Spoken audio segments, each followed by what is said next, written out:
E Lula chegou a Juiz de Fora, em Minas Gerais, na manhã desta quarta-feira. Foi recebido por uma grande quantidade de apoiadores do presidente Jair Bolsonaro.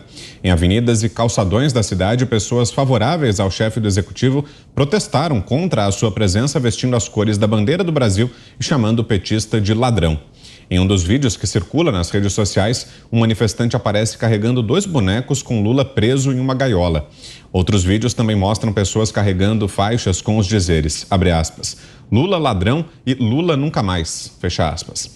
Lula foi recebido no aeroporto da cidade pela prefeita Margarida Salomão e pelo deputado estadual Roberto Cupolillo, que também são do PT. Para evitar cruzar com as manifestações contra ele, o Partido dos Trabalhadores alegou ter recebido informações de um suposto ataque que Lula poderia sofrer e mudou o esquema de segurança e o local da visita dele à cidade mineira. Em outro lado da cidade, a falta de público e apoio ao petista voltou a ser motivo de piada nas redes sociais. Um vídeo que circula nas redes mostra um pequeno grupo esperando Lula chegar ao museu. Acompanhe.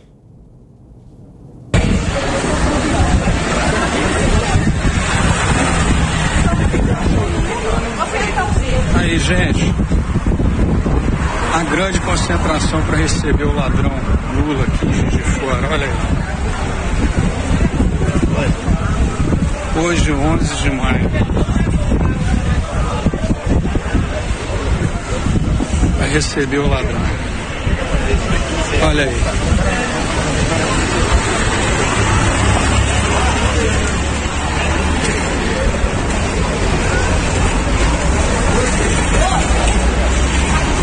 Nove dedos, líder nas pesquisas.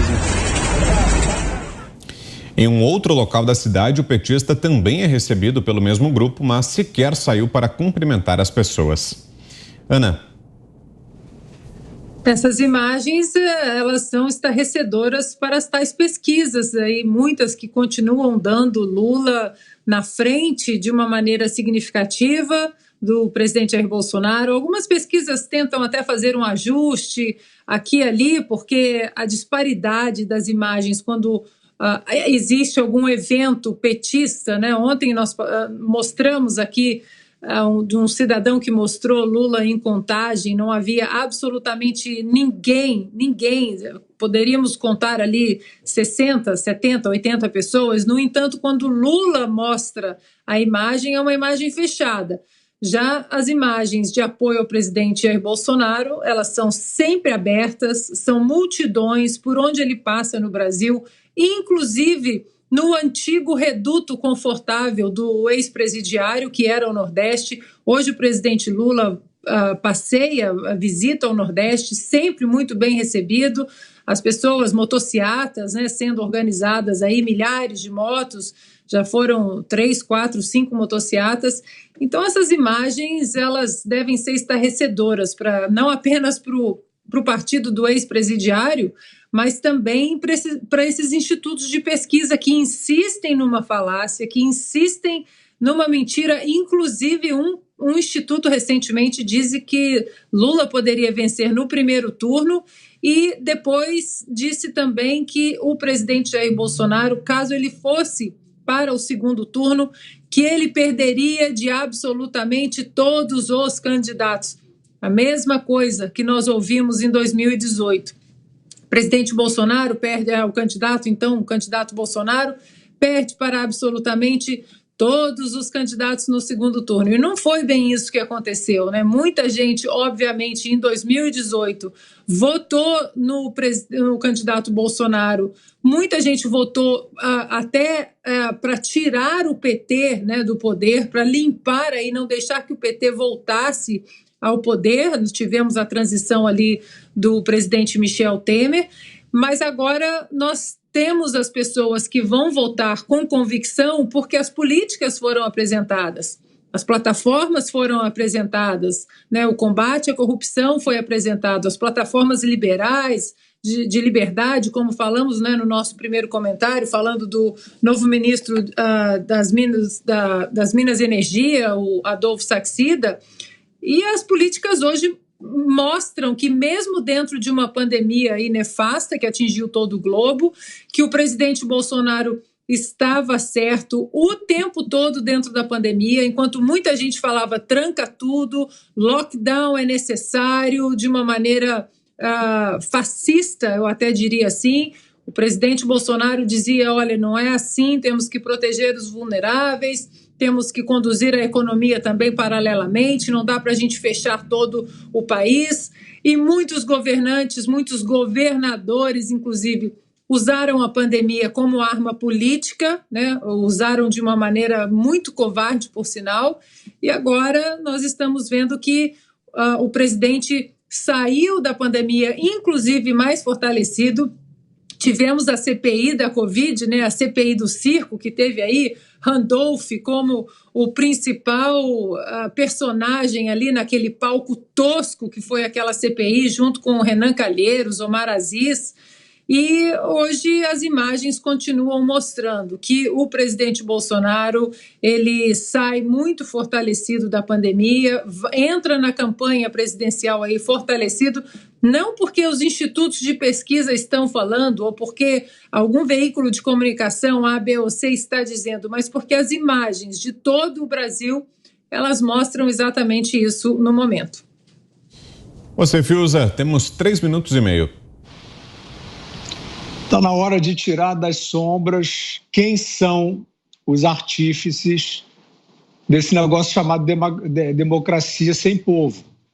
Está na hora de tirar da sombra. Porque é claro que existe uma urdidura, a descondenação, né, da transformação do Lula em ex-ladrão, né, vagando como uma assombração aí pelo país, evidentemente rejeitado, repudiado, detestado, porque assaltou o país, assaltou o povo. E isso não é natural, isso não é uma teimosia petista, isso é um plano, isso é um projeto. E eu acho que está na hora de tirar da penumbra. Quem são esses? Quem é que patrocina isso? O consórcio a gente já sabe.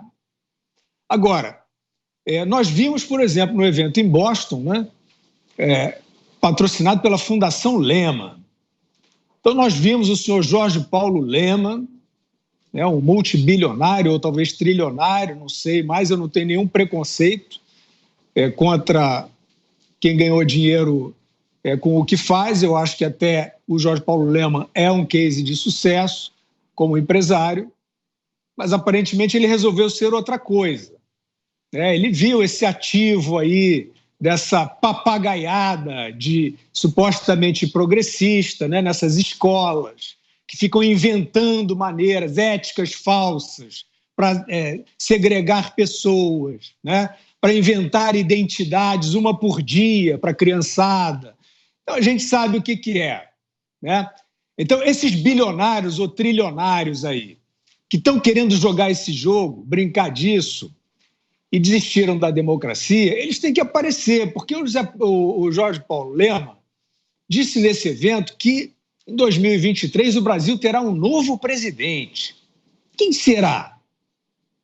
Se ele está dizendo então que o Jair Bolsonaro não vai ser reeleito, não é isso? Que prognóstico é esse? Porque a deputada que é afilhada dele perguntou a um juiz do Supremo como é que fazia para o Bolsonaro não ser reeleito. E o juiz do Supremo, o Barroso, foi lá e disse: nós somos mais fortes do que o inimigo. Vocês acham que essa pantomima toda, grosseira, desavergonhada, está passando despercebida pela população que trabalha, que não quer um staff de malandragem sugando o resultado do seu trabalho? Então, eu queria que aparecessem mais, assim como pelo menos o Jorge Paulo Lehmann apareceu, né? Se ele não é candidato, eu acho que ele deve estar se referindo ao Lula, que tem 800% de intenção de voto nas pesquisas. Ele não pode estar se referindo aos outros demagogos todos. Eduardo Leite, João Dória, Sérgio Moro, esses que se desmoralizaram ao vivo, tentando surfar numa pandemia. Todos esses que eu citei, Vitor, você vê, Juiz de Fora, né? Nós poderíamos estar tendo... Terminou? Então depois eu concluo o raciocínio.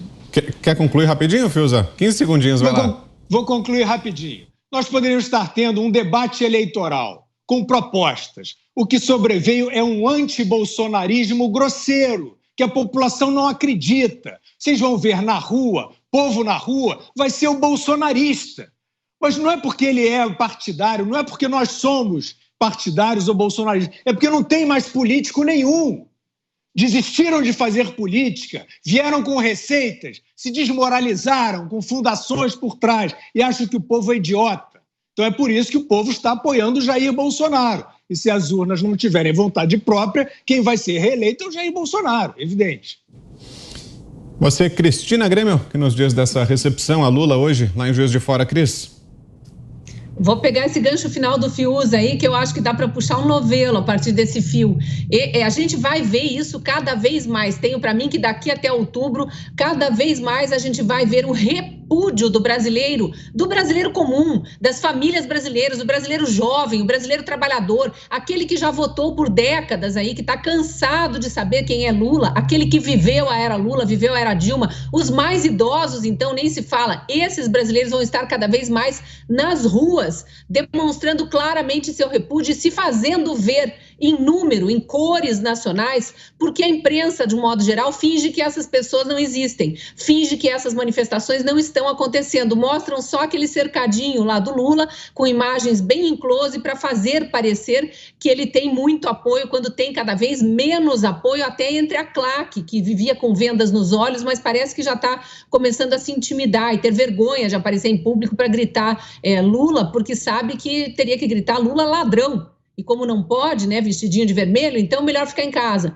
Então, quer dizer, cada vez mais a gente vem vendo. E a gente vai ver aí, quando eu falo de puxar o fio do novelo que o Fiuza destrinchou aí, a gente vai ver a cobertura dizendo, os partidos dizendo, os opositores dizendo que os bolsonaristas estão na rua intimidando a campanha do ex-presidente Lula. Os bolsonaristas, isso e aquilo. Bom, por acaso é ano eleitoral e sim, falta opção e uma parte considerável da população já decidiu que vai reeleger o presidente Bolsonaro simplesmente porque todos esses outros que estão aí estão no mesmo balaio, e é um balaio que exala mau cheiro. A gente já conhece quais são essas propostas, a gente já está cansado dessa ladainha de vamos desfazer reformas, vamos desfazer avanços, vamos estourar o teto de gasto, não vai ter teto de gasto, vamos voltar a distribuir dinheiro nacional do Banco Nacional de Desenvolvimento Social para as ditaduras amigas, para os estrangeiros. Vamos fazer metrô em Caracas, Porto, em Cuba. Os brasileiros não estão precisando de investimento, não. Os brasileiros viram as obras que ficaram pela metade nos governos petistas serem concluídas agora. Então, pouco importa se eles vão ser chamados de bolsonaristas ou não, eles querem governo, eles não querem desgoverno. Os brasileiros querem verdade, não querem essa mentirada que vai sendo jogada aí através de artistas, amigos, enfim, de mídia, né, que a gente tem muitos questionamentos aí, de blogs, né, camaradas que receberam muito dinheiro da Odebrecht, da OAS, estavam lá na lista de propinas também. A gente vai ver muito desse discurso de nós somos os empáticos, ninguém larga a mão de ninguém, mais amor, por favor, mas é ódio que eles despejam nas ruas quando eles ousam aparecer nas ruas. São esses que vão para a rua com pedras nas mãos para atirar na polícia, para atirar em agência bancária, em universidades, como a gente já viu em São Paulo acontecer, em concessionários de veículos, porque eles são contra o capitalismo, mas eles adoram um iPhone, né? Eles fotografam e fazem vídeos de iPhone quando eles estão queimando estátua. Então, essa hipocrisia a gente vai continuar a ver, mas eu tenho para mim que cada vez mais tímida, mais recolhida, enquanto os brasileiros que querem a verdade, que querem governo de verdade, vão para a rua, sim, de verde e amarelo, com muito orgulho, ainda que sejam classificados por nomezinhos pejorativos aí jogados pela imprensa e pela esquerda a esmo, como se isso fosse atingir as pessoas de bem. Diga, Zé. Situação difícil, né? Uma campanha muito complicada para o ex-presidente Lula. E não precisa ser nenhuma mãe de Ná para concluir que vai piorar. Vai piorar muito. Essa situação, a eleição, ela geralmente provoca um lado emocional muito forte nas pessoas. Isso é comum. Não há nada pior do que perder uma eleição. Eu convivi exatamente com política, e perder uma eleição é algo parecido como perder um grande amor, a gente fica muito apaixonado, né? Então, é isso que provoca, a eleição tem que provocar esta emoção para que as pessoas saiam de casa e vá às ruas ou protestar ou para receber um candidato.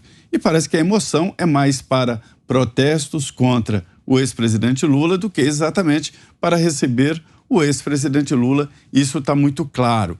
E vai piorar. A palavra candidato tem origem na palavra cândido, ou seja, um candidato ele tem que ser acima de qualquer suspeita, pelo menos. Não basta ser assim para ser eleito, mas é a base. E aí com Lula não funciona assim. Ele não tem nada de cândido e não é acima de qualquer suspeita. E é isso que faz dele um candidato dos desiludidos, um candidato dos que não gostaram porque estão perdendo dinheiro porque mamavam nas tetas, um candidato dos que odeiam o presidente Jair Bolsonaro e que foram eleitos, alguns, na esteira do presidente Jair Bolsonaro defendendo mudanças, achando que iam chegar e tomar conta do governo, descobriram que não, ficam contra o presidente Jair Bolsonaro e cai no colo, nos braços do ex-presidente Lula. Difícil, é um momento difícil para ele, e eu não preciso ser nenhuma mãe de nada para dizer que vai piorar muito. Olha, não tem nada mais real do que esse teste de rua. Não tem nada mais verídico do que exatamente essa aceitação popular. E é isso que nos faz assustar com esse descasamento, com esse divórcio entre o que mostram as pesquisas e a realidade que todos nós sentimos todos os dias. Não é só nessas imagens, não. A gente vê no dia a dia, na fila do pão, na fila de não sei o quê, a gente vê o que as pessoas falam e o que as pessoas pensam.